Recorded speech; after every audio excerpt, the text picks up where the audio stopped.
to be very clear, I didn't discover her. Wow. She was already signed at Interscope when my deal was closed.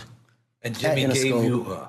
And oh boy. I went to Jimmy and said, I need that. Because at the time, they weren't moving on that because she wasn't the priority. So Jimmy played you her music?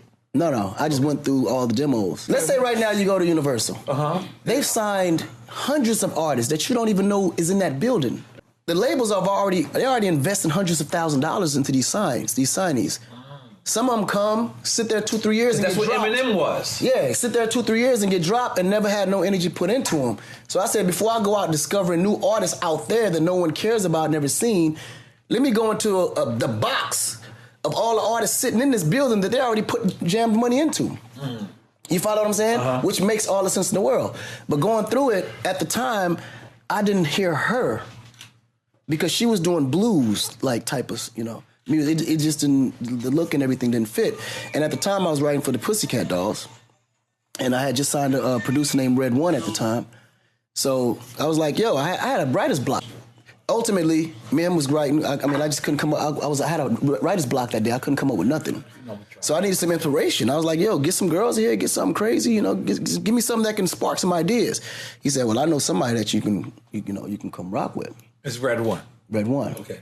And, he called Lady Gaga down. And her name was Lady Gaga? At that time, yeah. Okay, cool. So she walks into the studio. She walks in the studio, and then, You are Akon. This is already locked up. You already lit. Yeah, at this point, I'm beyond that. You got Sierra Leone diamonds everywhere. Yeah, that was the era. That was the era. All right. So ultimately, we do the song. She goes in the booth, and she's demoing the song out. And I'm like, yeah, she's a star. She came out the booth. I was like, yo, what's your situation? Like, are you signed? And she's like, yeah. I said, where? Like, what building? She said, I'm in Interscope. I said, are you serious? She said, yeah. I said, how long you been there? She said, about a year and a half, 2 years. I was like, oh, shit. Well, let's work something out. She was like, hell yeah, let's do it. So I called Jimmy. I said, yo, Jimmy, I know exactly who I want to sign off the label ASAP. And I was like, he said, who? I said, Lady Gaga. He was like, really? I said, yeah. Like Akon did with Lady Gaga.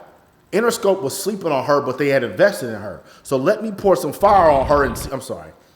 Interscope was sleeping on her. Let me just pour some gasoline on her to see what happens. My ducks, my swans, welcome to the pond. My name is Dorian from Group82Music.com. Right here, we got Akon talking about how he signed Lady Gaga. This man said that when you walk into any label, they're going to have hundreds of artists that you've never even heard of who they've already invested money in. So it's a lot easier for you as a label owner, as an A&R, as someone who's trying to start something in music off the ground, to go to Sony, Warner, Universal, and see who they're not paying attention to, who they've already put money into, and then take what they've done at the ground level and then compound on top of it because you're not starting from scratch. You know why this is important?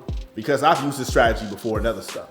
Don't Sleep was a beat that was on YouTube, and it had like 250,000 views, and it had been out for like a month. And I'm listening, I'm like, this shit slaps. But I already knew that the audience had agreed that this beat slaps because it had 250,000 views, had a shit ton of comments, everybody was praising the beat. So I said, you know what, I'm about to buy it. So now when I buy it, when I'm writing the song, I'm thinking like, yo, the beat's already the star. The beat already has a fan base. The beat has already been invested into. Let me just get out the way.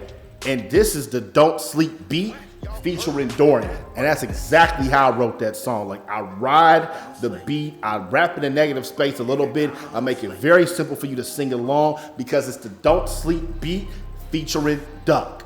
And that's why the song was successful. When you look at my videos that I do here on Instagram and on YouTube, I try to find videos that are already working on other people's pages. Because I know if those videos already got 100,000 views over there, it's gonna get hundreds of thousands of views over here. Now, that doesn't mean every single video crosses over, but this is the same philosophy you need to have. Stop trying to reinvent the wheel. There are people that have already done this and you just can follow their blueprint and make it your own. Like I did with the Don't Sleep beat. Like I do with these videos here. Like Akon did with Lady Gaga. You need to be doing that with your business. You need to be doing that with your career. A lot of y'all keep talking about, Dorian, you say get value on social media. Well, what am I supposed to do? Go look at what other people are doing. Go look at what you're clicking on. Go look at when you're scrolling and scrolling as I hit the mic every fucking goddamn video. What gets you to stop? Why does it get you to stop? Make the exact same content except for your brand. Stop trying to reinvent the wheel. We're not the first ones to make content. We ain't the first ones to be on social media. Follow what already works. Make it your own. That's how you grow. That fucking simple. Stop fucking around. Click the link in the bio. Mouth the pond. Y'all stay true. Nigga down sleep. Down sleep. Nigga down sleep. Down sleep. Nigga down sleep. Music.